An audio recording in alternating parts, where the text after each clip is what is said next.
Keep yourself in the loop of everything football on the Golden State Media Concepts Football Podcast. The latest news on and off the field, be it college football, Big Ten, SEC, Big 12, Pac-12, ACC to the NFL. We've got you covered. Listen to the Golden State Media Concepts Football Podcast.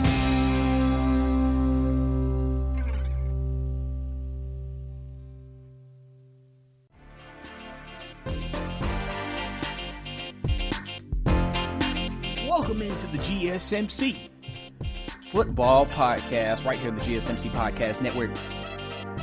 It's your host back again with the most information all of the week, from college to professional, all around the NFL landscape, college landscape. We're going to talk about it all here on the podcast.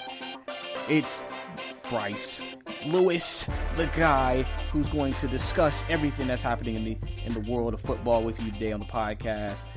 And we have another jam-packed show for you today. We're going to obviously get into all of the game changes that have been happening because of all the COVID issues that have been happening around the league. So I'll update you guys on when your favorite team's game, if it was affected by COVID, will be played. A lot of games will be played during the week. Could also have fantasy implications, obviously, and everything is that sort. Also, we're going to get more deeper into the Tennessee Titans as they're facing a huge punishment, potentially. And there's been that could be unseen.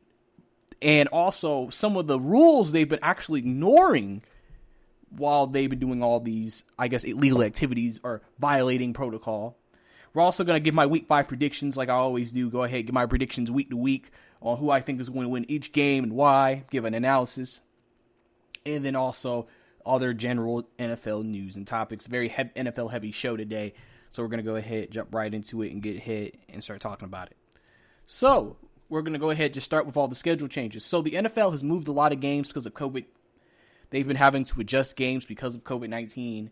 Obviously, the Titans have just tested positive for 2 more people who has COVID, so they've had their Bills-Titans game moved in jeopardy. Well, that game, Bills and Titans now, will be moved to Tuesday of next week, so that's when the game will be played. It will be played on Tuesday. Tuesday will be when they play. And then the Bills actually are supposed to play the Chiefs on Thursday, and now that game will be moved to Sunday. So the week when the Bills and Chiefs play on Thursday, that will be moved to Sunday, and then when the Bills and Titans play the previous week, that will be moved to Tuesday. Also, Broncos and Patriots have also been postponed from Sunday to early Monday night, so we'll have probably another doubleheader on Monday night again, but this is the Broncos and the Patriots moving to Monday night. And I believe that is all of the changes so far that we have been informed about as well. So those are all the changes. So if your favorite team is, one of these teams, now you have the official schedule on how and what time your team will actually end up playing.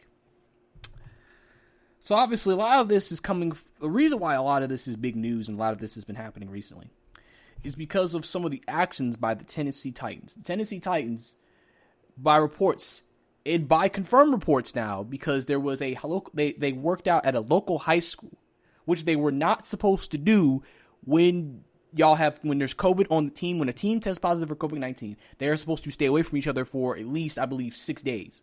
I believe about 5 days. That's why when they first tested positive, they said they might not even be able to meet back till Saturday. So it's around 5 to 6 days. And so obviously that was a violation of the rules because they had a workout, an unauthorized workout. And so obviously that has now brought up a potential big punishment that could be landed on the Tennessee Titans that is unprecedented because you've never ever had a league actually come in and say, hey, we're going to affect your team's win-loss record.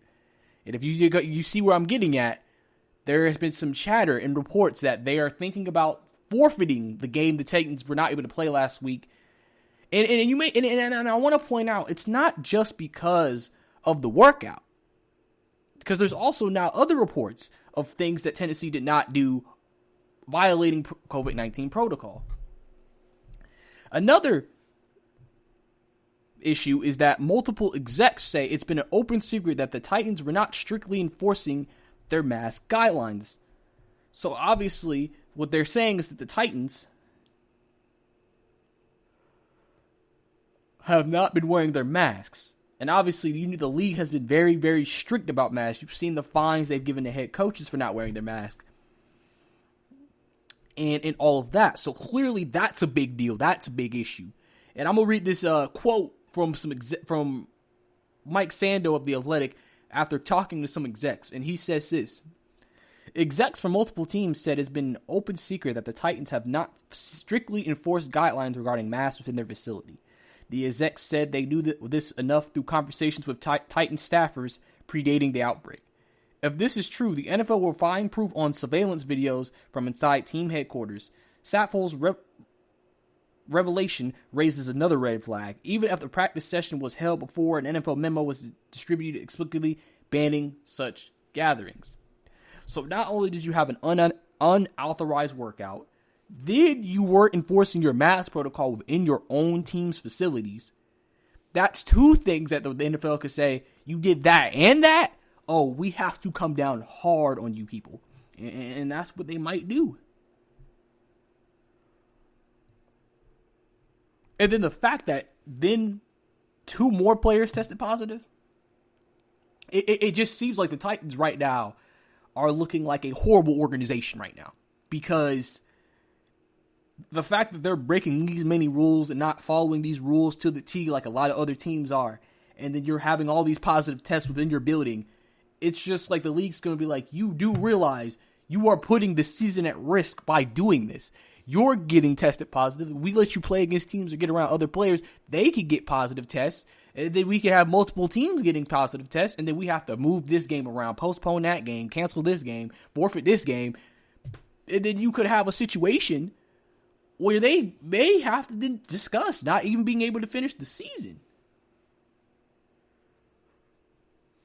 And so, to me, it clearly shows that the Titans have just done a horrible job so far trying to handle this situation.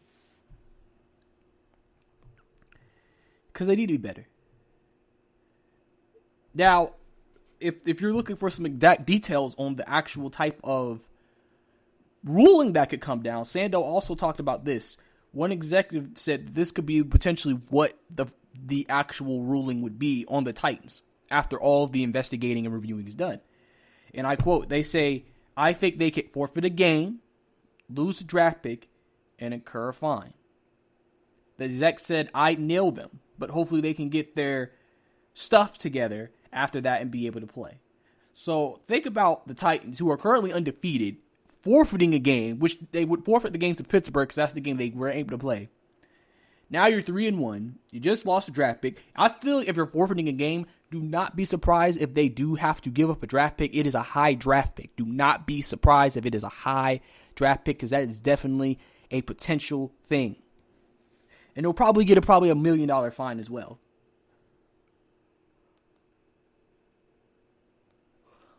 Now, continuing with what other execs have been saying, another exec said that he wanted to see the results of the investigation before discussing punishments. And he said this, you have to establish clear complicity in violating rules before you start talking about penalties. And you need to know the level of culpability. That exec said, to what extent were coaches and people positions of power involved, say any practices that were held or whatever else. Now, one thing that so far we've been kind of getting from the report is that this was a players held practice, players held workout. So now people are wondering, did coaches or did somebody in the organization not know this was happening? And I think a lot of execs also have been saying they find it's a very hard time for them to believe that nobody in the organization knew this was happening. And this is what the exec said about that. Somewhere there has to be some captains of the team who met with the head coach and say they're going to think about doing this. And the coach says not to do it, that getting together in a big group is probably not a good idea, one exec said. Deanna Rossi from ESPN also said in a tweet, I'm told by Titans and Bills players that they were an option, of playing their game Sunday on Monday or Tuesday in Nashville. If that happens, Thursday night games between the Chiefs and Bills will be moved to Saturday, which obviously ended up actually being the case. So the Titans right now are looking really bad. Because the Titans also, again, like I said, were aware. Officials from the NFL told the Tennessee Titans they couldn't hold informal team gatherings one day before Titans players reportedly held their own workout.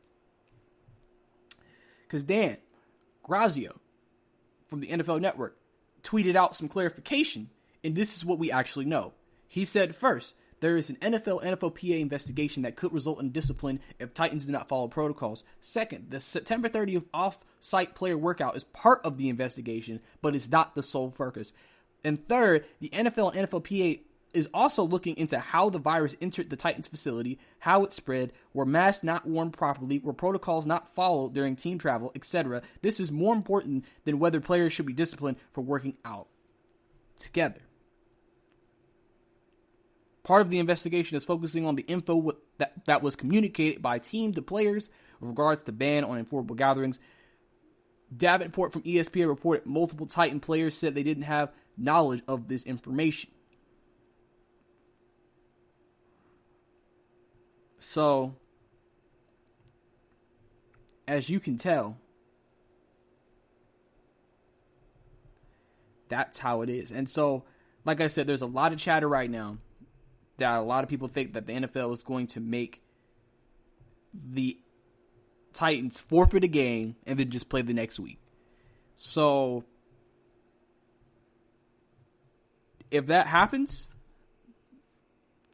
they will have to see. Because they could make them forfeit the Bills game, since that game hasn't been played yet, and just go ahead and say, okay, well, we're gonna make you feel for that Bills game. So even though they moved the game back, if they maybe come to some findings a little sooner, you could see the NFL make a decision on the Titans and maybe make them forfeit the game, because that is what everybody is saying. You have seen even former players come out and say, hey, I think that the Titans might need to go ahead and lose this game because they participated in irresponsible actions. It was irresponsible of them to have these workouts knowing the climate, knowing the situation, knowing that you just had COVID-19 positive tests within your own facility, and you're still willing to try to get together with other players, not knowing if they have it potentially.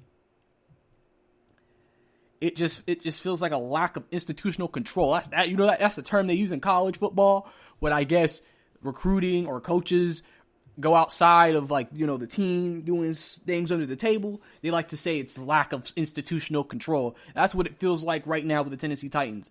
There's a lack of control. And we don't know if we should pin this on Mike Vrabel. We don't know if we should put this on the position coaches. Should we put this on other staffers? Should we put this on the front office? Because we are still trying to get all the information needed to figure out who is to blame in this situation. Who did this? Why did this happen? Why were they not talked out of this? Why would they put themselves at risk like this?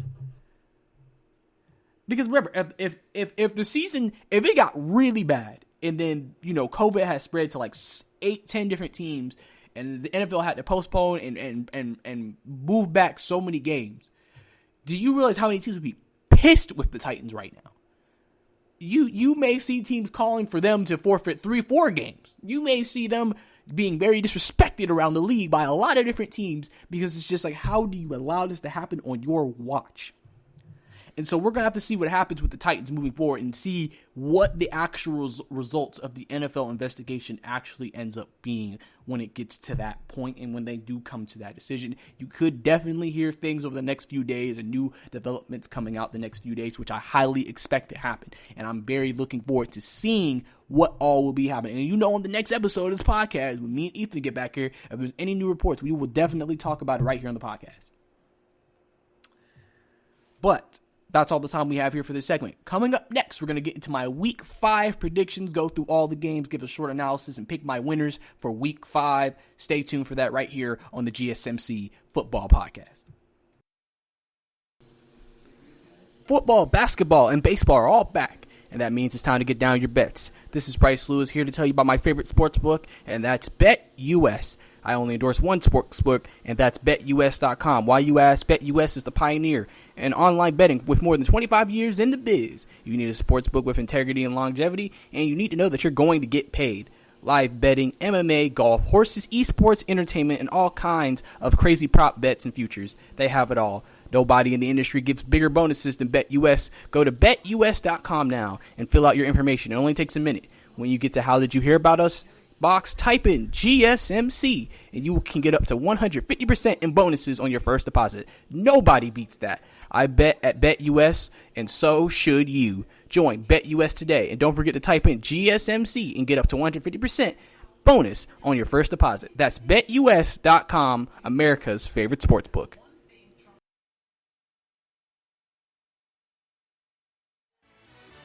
Are you looking for help for your fantasy football team? Check out the GSMC Fantasy Football Podcast. Get today's best advice on who to start, who to sit, even who you should draft. From sleeper picks to red-hot lineups, they got it all covered for you. That's GSMCpodcast.com/fantasy-football-podcast. We'll cover traditional leagues, dynasty, PPR, even IDP leagues. When you need fantasy help, there's just one show to hit up. Don't forget to like them on Facebook and follow them on Twitter. Visit GSMCpodcast.com for more info.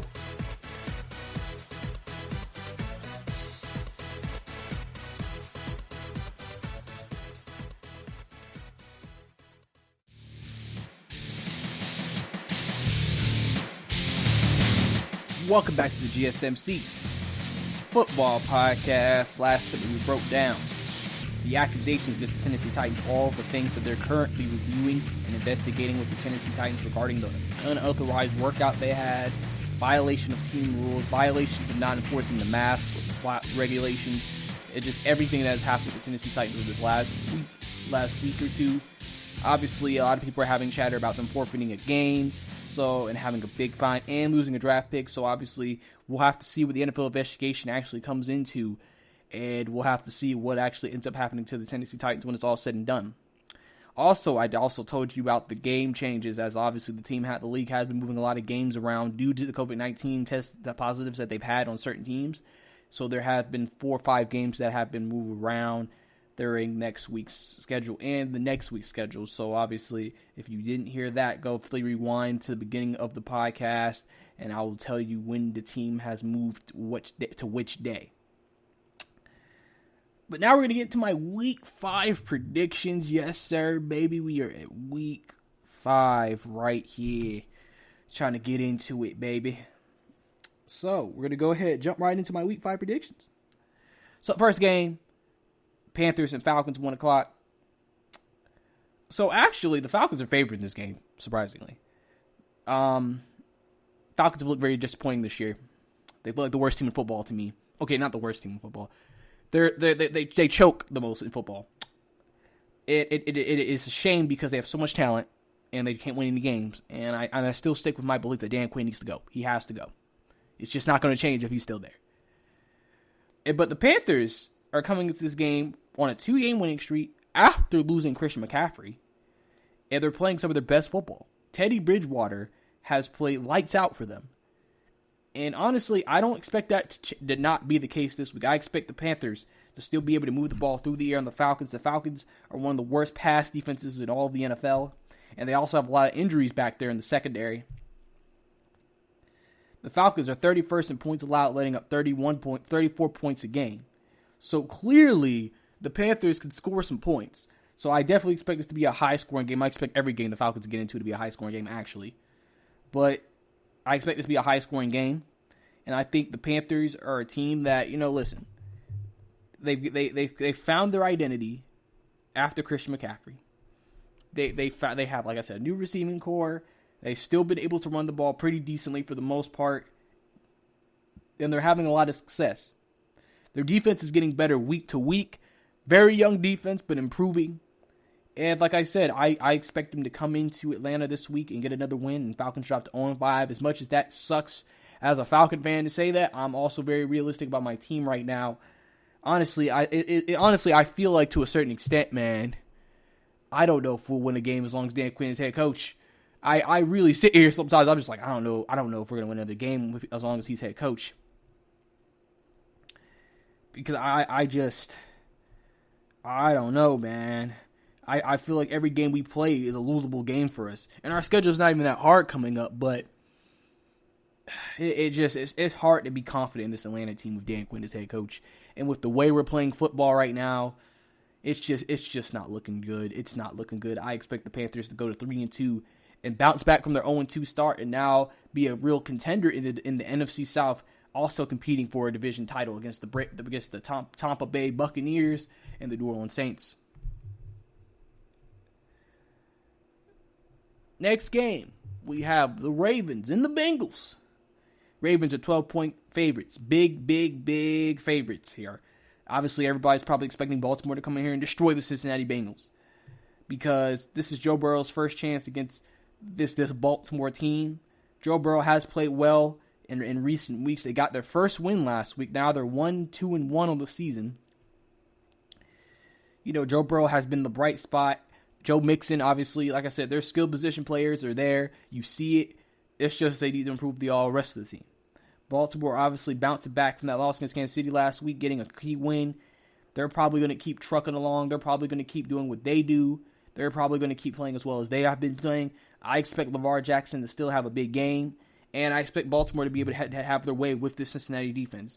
Because one thing as you saw, and especially in that Thursday night game against Cleveland a couple weeks ago, the Bengals cannot stop the team on the ground. And what is Baltimore's strength? They run the football. So I expect this to be a big game on the ground. Because remember, the Baltimore Ravens are third in rushing with over 160 yards a game, not just from Dobbins, not just from Ingram, not just from Edwards, but Lamar Jackson as well. And I expect him to also make some big plays over the top. A lot of people haven't talked about this, though, with Lamar Jackson, as they're 31st in the league in passing. Now, that could be just because of the fact that when they have ran the ball, they're running it so great they don't have to be able to pass. But, you know, with Lamar Jackson winning an MVP, you don't think an MVP is going to average 100 yards a game, 180 yards a game. So, obviously, Lamar Jackson needs to get those passing numbers up a little bit, but I expect them to probably have another big day against the Cincinnati defense and pick up the win. Next, we have Bills and Titans. Yes, this game is played on Tuesday, but I will still throw this in here. I think this is a battle of two undefeated teams. I just feel like with everything happening with Tennessee right now, I feel like there's just so much around the organization right now. I think they're going to be distracted coming into this game. And I think the Bills right now are focused. They're playing at a high level. Josh Allen's playing at an MVP level. And I think they're going to come out here and get the victory. I think Buffalo's going to be able to have their way with Tennessee. Tennessee has been in some shootouts this year, so Buffalo's definitely going to be able to put some points on this defense. And remember, Buffalo is the fifth leading scoring team in the NFL, with averaging over 30 points a game. Titans led up 24.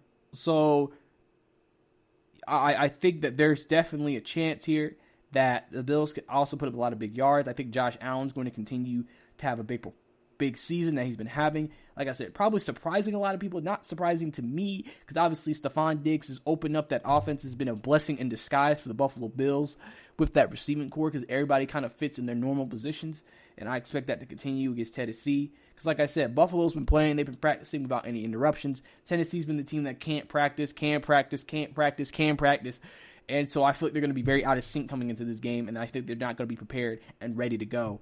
And I think Buffalo's going to take advantage of that and pick up a good quality victory and give the Titans their first loss. If not, if this game is forfeited, then obviously it'll be a first loss. But I think either way, Tennessee's getting their first loss this week. And then we have Cardinals and Jets. Cardinals have been struggling the last 2 weeks against teams that are not world beaters. They have struggled against teams that after the way they start the season, you think the Cardinals should beat these teams. And they've struggled. And they're 2-2 now. They're going against probably what people consider, if not the Giants, the Jets, who are the worst team in football. And they should bounce back. I think Kyler Murray's going to bounce back. He had some turnover issues 2 weeks ago, and he didn't play well till late in crunch time or late in garbage time last week. I think the Cardinals are going to get back on track this week. I think DeAndre Hopkins is going to get back on track this week. I think they're going to have a big offensive game in this game, because I think the Jets can't stop anybody defensively.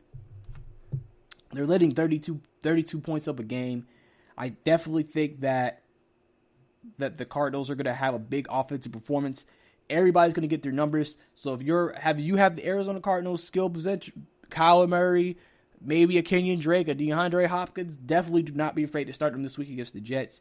You get to that point in fantasy sometimes where you just kind of, you know who the bad teams are after a certain time, and you know who just lets up a bunch of yards and points. So you're just like, anytime you have a player or anybody who plays, you always try to find somebody who's playing that team, so you know you can get a lot of points from that person that week. But yeah, I'm easily going with Arizona right here to get this win and pick up the victory against the New York Jets.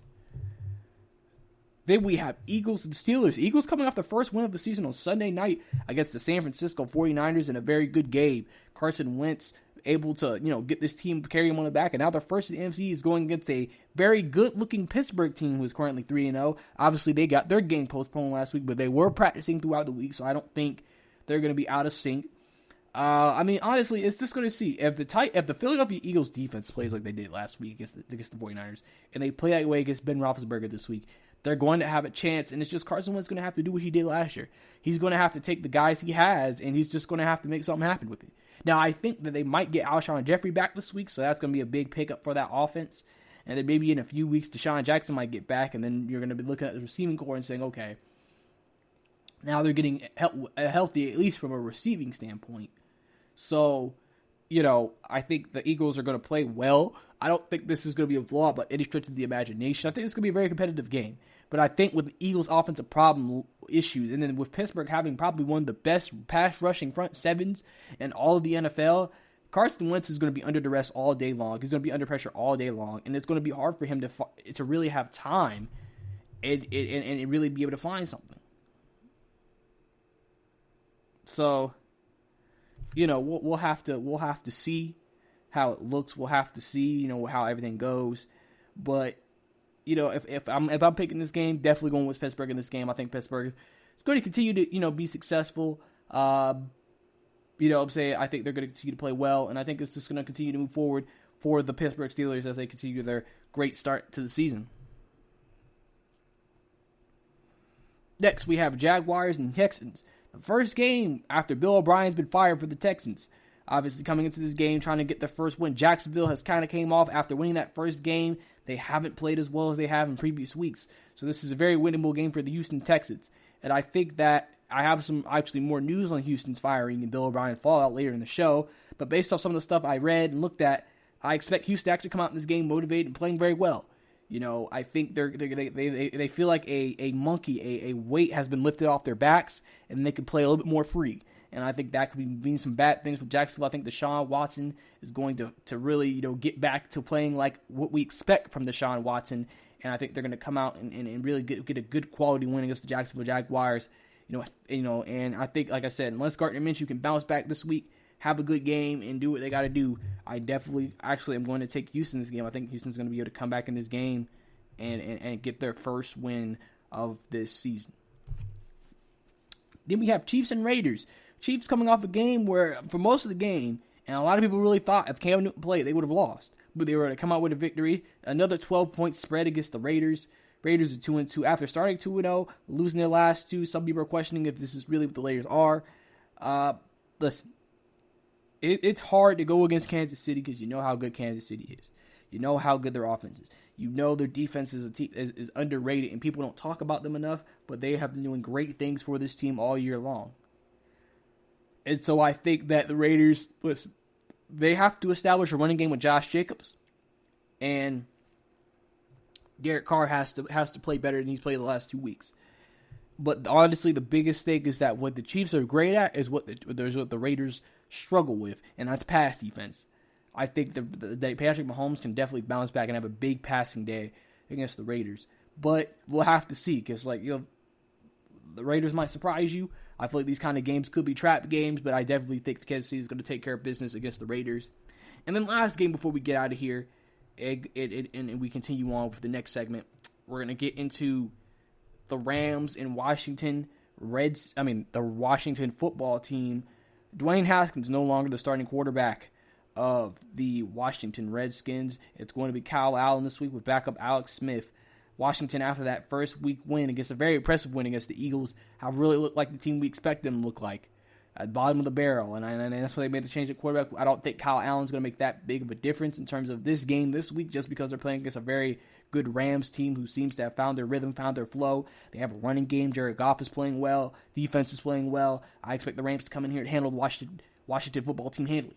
I expect them to come out here and dominate. I expect Aaron Donald to come out there and have a big game.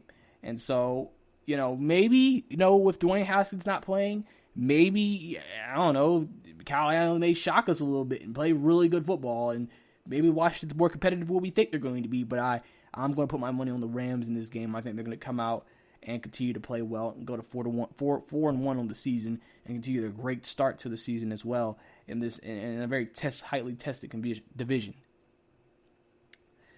But that's all the time we have here for this segment. Coming up next, I'm going to continue with my Week 5 predictions and finish that and wrap that up next segment. So stay tuned for that. Check out the show that's built on the MMA. From the UFC to extreme cage fighting, they got the fights covered. Check out the GSMC MMA podcast. Get the latest news on past or upcoming fights. Join us as we talk to and about some of the biggest names in the MMA, past, present, and future. When it's the fight game, there's just one show to check out. GSMCpodcast.com/MMA-podcast. Don't forget to like them on Facebook and follow them on Twitter. Visit GSMCpodcast.com for more info.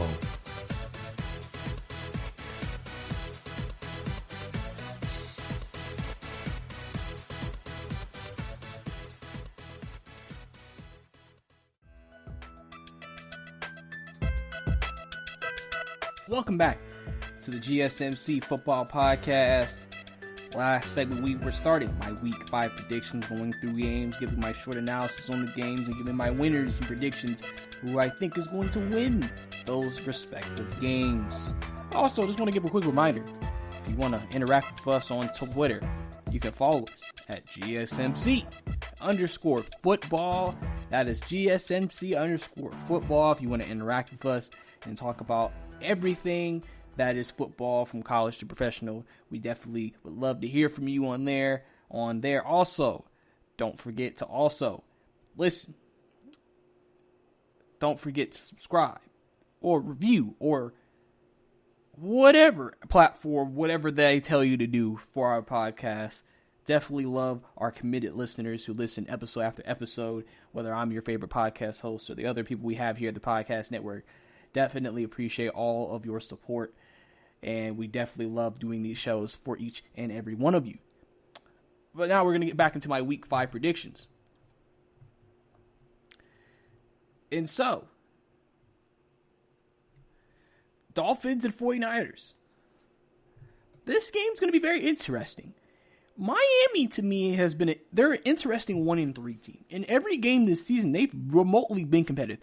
They were extremely competitive down to the end against Seattle. They were extremely competitive against the Patriots to the last minute. They were extremely competitive against who was the other team they lost to? They were competitive against the Bills. And now you have a 49ers team who last week you saw Nick Mullins did not look that good. So we're assuming they're not going to go with him. They're going to go with CJ Beathard. But they do have some issues with the injuries. Some people are starting to think that these injuries are going to hurt them because their toughest stretch of the schedule after this game is coming up, and they're not going to be at full strength. Miami could steal this game here. They really could come in here to Levi Stadium in Santa Clara and steal this game, and I'm actually going to predict the Miami Dolphins to upset San Francisco here. I just think that Miami's going to make enough plays in this game to potentially to win. And I also want to put just a disclaimer out there. Don't be surprised. Well, not even a disclaimer. I guess a heads up. Do not be surprised if you see a Tua sighting. If the Miami Dolphins continue to lose, eventually the coach is going to have to go to Tua just because what's the point of keeping Fitzpatrick in there? So if Fitzpatrick struggles in this game, listen, we don't know how big of a leash he has. So you might see a Tua sighting in this game, but I'm going to go with the Miami Dolphins to upset the 49ers this week. Then we have Broncos and Patriots, obviously postponed to Monday night. I expect this game to be just a simple, easily win for the Patriots. The Patriots have one of the best defensive teams in the game right now. a lot of people truly believe if Cam Newton played last week, they would have beaten the Patriots. Because you saw how bad the quarterback play was when he wasn't in there. All signs lead to Cam Newton being back this week. As far as I know. All signs are leading to Cam being back this week. But if somehow he didn't play, then obviously Denver would have more of a chance. Coming off their first victory of the season on Thursday Night Football against the Jets last week. They played well. Jerry Jeudy made a couple of plays, but I just think the Patriots defense is going to suffocate them. And then if Cam comes back, he's definitely going to sit here and make plays that only Cam Newton can make. And their offense will continue to be a chug it out, ground and pound, eat up the clock kind of offense. And in this game, could be a quick game. As both teams really would rather run the ball. But I think the Patriots obviously are the better coach team and just the better team in general. And I think they're going to show it in this game and pick up the victory.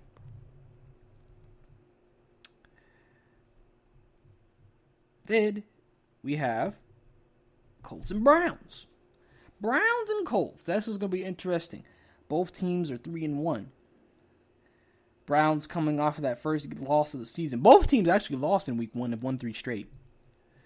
The Browns have established themselves as a true running football team, first in the NFL with over 200 yards a game.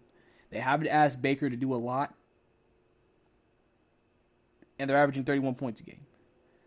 But here's the difference. The Browns are letting up 31 points a game. Basically 32. They're going against the best defense in terms of points allowed in the Colts. The Colts are also first in yards allowed and 5th in turnover differential. So clearly, the Colts are probably, outside of Baltimore, the toughest defensive team they've played. And if the Browns can't run the ball, especially without Nick Chubb, since he'll be out for a few weeks, it could be a long day for Baker Mayfield in that offense. Listen, they have a lot of momentum right now. They're feeling pretty good about themselves. They won 3 straight. But the Colts have a very good defense. And Phillip Rivers has played well. He hasn't put up crazy numbers, but he's played well. He's played well enough to win. Jonathan Taylor's played well enough to win. So this game could either go either way. I mean, the spread's only 1.5 right now. So it's going to be a very close game. Either team could beat either team. It's just, who do you truly want to believe in, I think, in this game? Who do you truly think is going to come out with the victory? And so for me, I'm thinking to myself, if I had to make a prediction, if I had to pick a team in this game, I think I'm going to be more likely to lean towards the Browns. I think the Browns are going to be able to pick up another win, but I definitely expect this to be a very tough game. I expect this to really, if Cleveland can't run the ball, I think the Colts are going to win the game. But if they could still establish that running game and only have Baker do play action, I think they'll have a pretty good chance to beat the Colts this Sunday.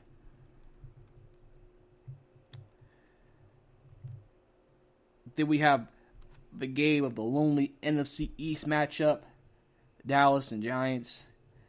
Dallas has been looking terrible. Defensively, they've had a horrible week. Xavier Woods coming out saying, we don't go 100% on every play in the NFL. A lot of crazy stuff's happening in Dallas this week. But they're catching a huge break this week by going against the New York Giants.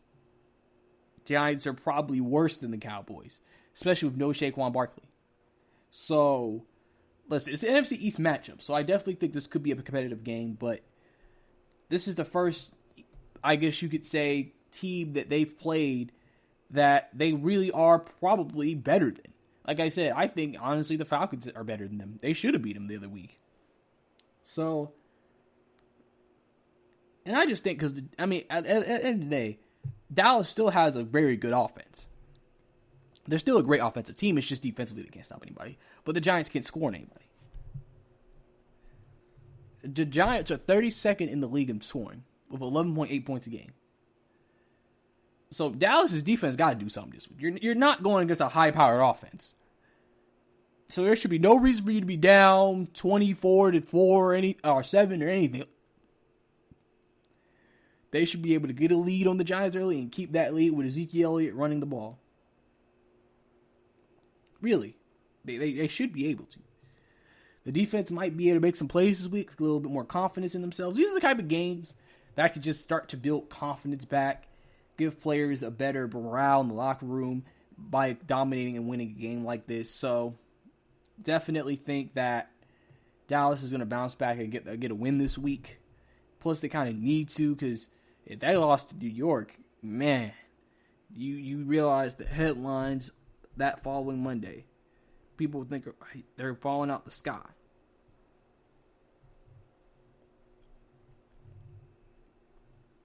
But we also, going on to our Sunday night game, we have the Vikings and Seahawks. Vikings currently 1-3 after winning their first game against Houston last week. Seattle still 4-0. Some people wonder how good the Seattle team is, even at 4-0, because of the fact that they have not had a great defensive performance. They've struggled defensively. You know, they don't have much of a pass rush. And they give the most yards allowed per game in the league. But one saving grace has been Russell Wilson. This offense has been averaging 35 points a game. Minnesota's defense is nowhere close to what they've been in the last few years. And Kirk Cousins, even last week, played better, but it's still just, you don't think it's enough. Dalvin Cook has been their saving grace. As their fifth in the league in rushing, Dalvin Cook has been their best player. He's going to have another big game, and he's going to have to keep the ball out of Seattle's hands. If they even have or want to have a shot in this game against the Seattle Seahawks. Can they? We'll have to see, but you know where I'm going with this. I'm taking Seattle to win this game on Sunday night. I think Russell will continue to have his great MVP season that he's been having.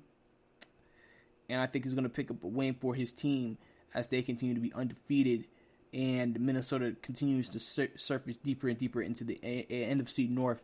Listen, the Lions are technically probably the worst team, but tied with the Lions as the worst team in the NFC North. And then last game, the Monday night game, Chargers and Saints. Very highly contested matchup. Justin Herbert, have news on him next segment, as he'll be the starter again in this game. The Saints coming off, bouncing back against from the last two losses against Detroit. The Chargers played really well against Tampa Bay last week. They led 5 touchdowns through the air, so their defense is susceptible. But offensively, they put up 31 on Tampa Bay's defense. And so the Chargers, if they can put up some points, they'll have a chance. It'll be interesting to see this matchup on paper and on the field, because we'll have to see. One thing about Brady is we know the type of team they have. There's no Michael Thomas this week. So they still won't have Michael Thomas. I'm sure the Chargers are going to game plan for Alvin Kamara.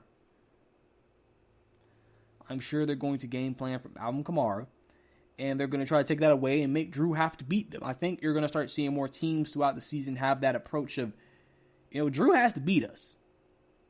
Because remember, yeah, he looked better against Detroit last week, but it was Detroit. We can't sit here and say he did this against a good team. He did this against Detroit. So, and listen, I think the Chargers are a more talented team than Detroit. They are just dealing with injuries right now. But I think in this Monday night game, the Chargers are going to be competitive. I think it's going to be a highly competitive game. I'm not going to go with the upset here. I'm going to take the Saints to win this game and get to 3-2 on the season. But the Chargers have showed the ability to kind of do some things. Justin Herbert has moved the ball through the air pretty efficiently. They are 7th in the league in passing, so clearly he's able to get it to the receivers and make some plays. They're 6th in total yards. So offensively they can do something.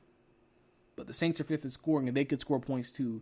And like I said, this Chargers defense has been susceptible at times this year. So I'm going to go with the Saints to win that game and continue with the resurgence after that 1-2 start. And those are my predictions for Week 5. If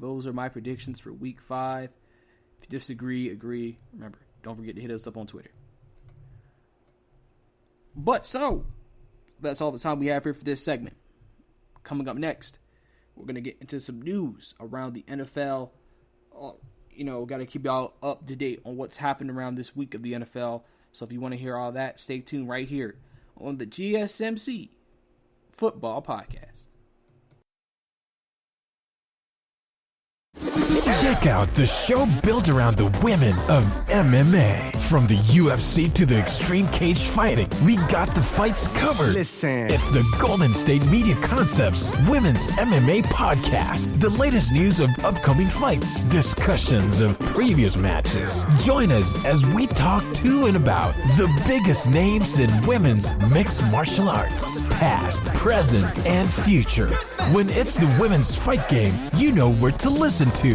The Golden State Media Concepts Women's MMA Podcast.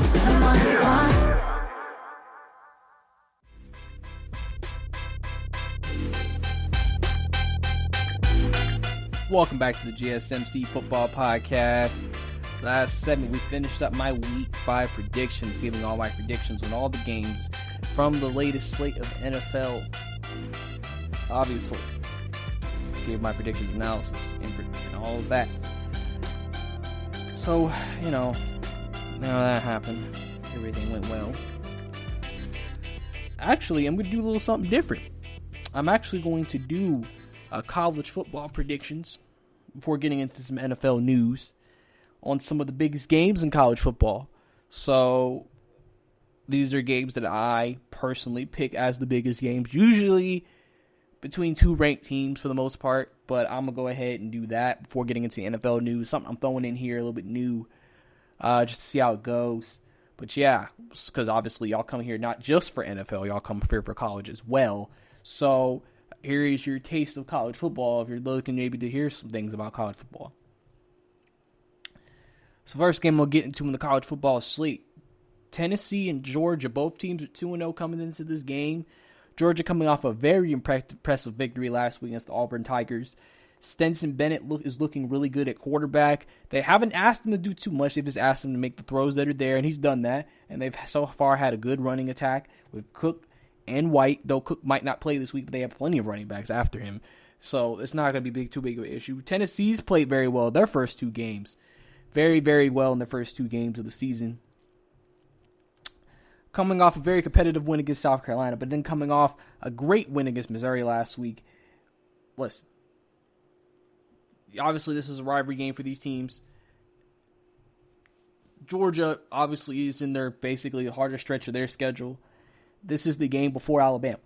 So it would be easy for Georgia to overlook Tennessee this week and look ahead, but you can't. Tennessee's 2-0. They are the 14th ranked team in the country. You can't overlook a team like this. Yes, you've beaten Tennessee in previous years, but the thing a lot of people don't understand is Tennessee has almost beaten Georgia the last couple of years because Georgia, I feel like, has overlooked Tennessee. So Georgia needs to be focused on this game before even thinking about Alabama. And I think they're going to be able to take care of business this Saturday in Athens and beat Tennessee. I think they're going to just continue the same formula that they've been successful with. Great defense, because they still have one of the best defenses in the country. They're going to continue with a strong running attack, and I think Bennett's going to make the throws that are there. And they're going to be able to play well football in all three phases and be able to pick up the win. So I expect Georgia to come out on top. Go Dogs. But next game on the slate, we have Florida and Texas A&M. Texas A&M is looking for their first win against a good team, a good ranked SEC team. And it doesn't look likely this week. They got ramshackled by Alabama last week. And now you have a hot Kyle Trask in Florida coming in here, playing as well as they've played, especially on the offensive side of the ball. One thing about the Florida Gators the last few years is that they've always been a good defensive team. But offensively, they were never that great. They were always average. They always could never give them enough. And so the defense would have to be on the field a lot, and they would get tired, and then the defense would have points. It was always a struggle, but offensively so far this year, Florida is playing at a high level. Trask is playing at a great clean. They put up 51 and 38 in their last games. So clearly, as you can tell, like I said, Trask, 6 touchdowns against Mississippi. And then put up 4 against South Carolina. So clearly, 10 touchdowns and 1 pick. He's having a great start to the season. And I think Mac Jones was able to have his way with this Texas A&M secondary last week. I think Kyle Trask is going to be able to do the same this week and pick them apart this week. And Florida's going to win this game handily, I believe. Another game. Obviously, we have to talk about the Red River rivalry between Texas and Oklahoma. Obviously, the Big 12 may have already played themselves out of the playoff contention, but they can still win for bragging rights, and this is one of those games for bragging rights at the Cotton Bowl in Texas. Oklahoma, after losing 2 games in a surprising fashion, losing to both Iowa State last week and Kansas State, losing their first 2 games of the season. They have to bounce back to save the season against the Texas Longhorns. Longhorns lost their first game of the season last week against TCU in the last minutes, fumbling at the goal line. So both teams are coming off very hard and difficult losses.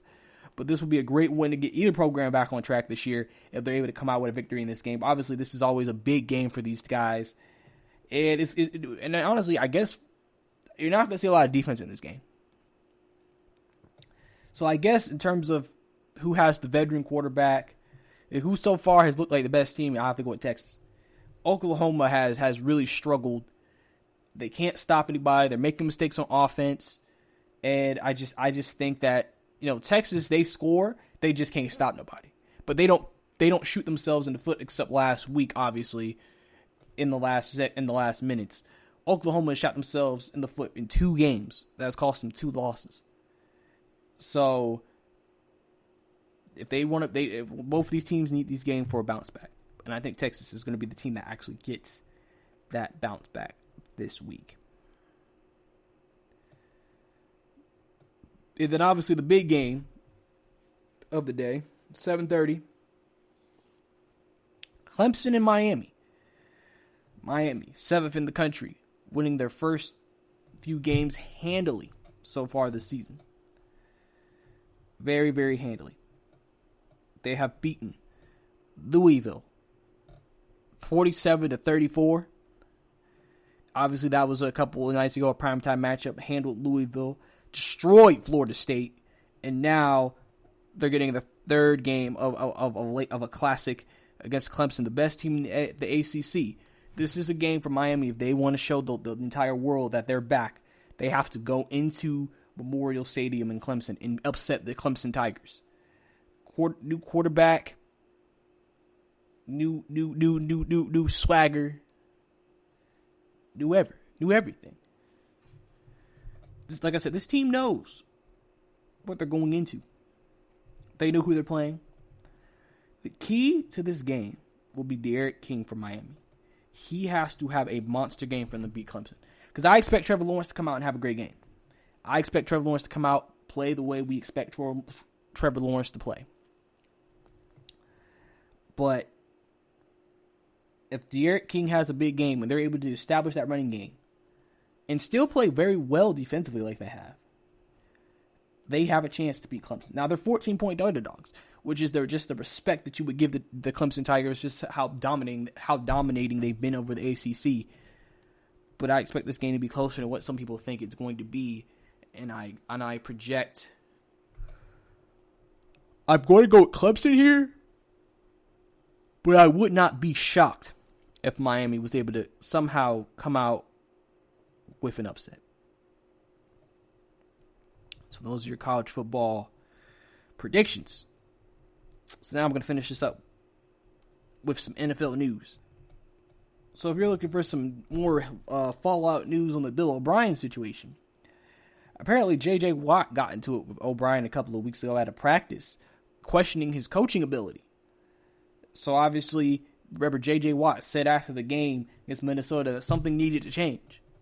And maybe he was hinting at Bill O'Brien needing to be removed from his position, as clearly they weren't playing as well as they wanted, and they were having issues. And you always know after these types of fallout, news breaks, stories come out about what led to that downfall. And obviously, Bill O'Brien arguing with arguably the heart and soul of the Houston Texans, and he's even questioning Bill O'Brien. I think that told everybody he needed to leave. He also even got into it with his own defensive coordinator. So if he's getting into it with his coaches and his best players, that tells you that Bill O'Brien did not have a very healthy atmosphere to me. Wasn't very healthy at all. And you're seeing it with the issues that he's had with his players, with the issues that he's had with, the guys, and, it's really sad. But, I've been calling, like I said, for Bill O'Brien to be fired since they traded DeAndre Hopkins. I just think he systematically made his team worse, and that he wasn't a great coach to begin with, which is why you would see those holes in the Houston Texans. All those players he's had over the years have helped him be able to get past his coaching deficiencies, and now not having that talent this year, you can't get past those deficiencies, and so now you're seeing it result in losses on the field. Also, Joe Flacco will start this week for Sam Darnold after his shoulder injury he suffered last week against the Broncos. If you remember, Joe Flacco actually didn't finish the game. Gase finished the game. But obviously, it was very dangerous for him to come and play in this week's game. They said he will miss at least one game, so this might be the only game that he'll miss. And,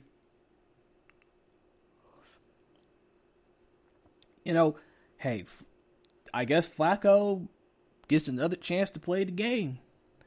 I mean, I'm sure not a lot of people are fans of Joe Flacco, but he still has a job. And he's still here. Obviously, the Jets already have a dismal season anyway, so it really, really won't matter who the quarterback is.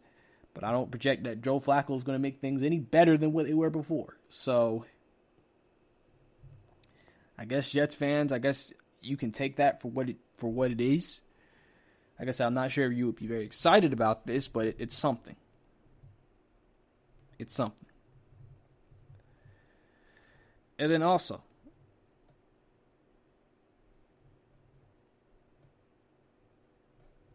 Washington benches Dwayne Haskins and will start Kyle Allen in Week 5 versus the Rams.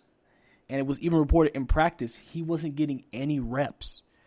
Alex Smith got reps, Kyle Allen reps, and even the practice squad quarterback got reps. But Dwayne Haskins did not get a single rep. So does that mean that Ron Rivera has basically said, I'm done with you, I don't ever want you touching my field again? That's what it seems like to me. Sounds like he plans on never letting Dwayne Haskins have a shot at playing this year. It makes me feel like if one of the quarterbacks went down, he'll just call it the practice squad quarterback and be in front of Dwayne Haskins. Dwayne Haskins has struggled this year. Really, it's not that he has been throwing a lot of picks. It's just he doesn't throw for a lot of yards. He still seems like he has a hard time reading defenses. And it's just he's not doing anything that's really helping the offense. So I guess this might probably be the end of the Dwayne Haskins era in Washington in his second year. And we'll have to see where he goes from here. But, I mean, this is bad, the way he's getting benched like this. It's one thing if they just made him the backup. But just basically now he's going to be inactive on Sundays. Like, clearly Ron Rivera was like, I gave you a chance. You didn't do what you had to do. And now I'm taking you out. And I think it's also kind of building up another story. I think some people were kind of hoping maybe if Kyle Allen struggles. Alex Smith, obviously we know about him and that horrific leg injury he had 2 years ago, might have a chance to see the field this year in 2020. And I know that's going to be a feel-good story for everybody who's been paying close attention to Alex Smith's career and his rejuvenation. But that is all the time we have here on the podcast. Thank you once again for tuning in. And thank you for letting me be part of your day. I hope you listen to our other amazing podcasts here on the GSMC Podcast Network, as we have many, many great ones. Again, don't forget to follow us on social media at GSMC_football to interact with us about football, college and professional. Also, don't forget to leave a review, subscribe, any platform that you're listening to us on. Like I said, hopefully football can clear up the COVID situation so we can just still focus primarily on football and everything. But like as I say and always say, this is your host, Brice, saying have a good day. You've been listening to the Golden State Media Concepts Football Podcast, part of the Golden State Media Concepts Podcast Network. You can find this show and others like it at www.gsmcpodcast.com. Download our podcast on iTunes, Stitcher, SoundCloud, and Google Play. Just type in GSMC to find all the shows from the Golden State Media Concepts Podcast Network, from movies to music, from sports to entertainment, and even weird news. You can also follow us on Twitter and on Facebook. Thank you, and we hope you have enjoyed today's program.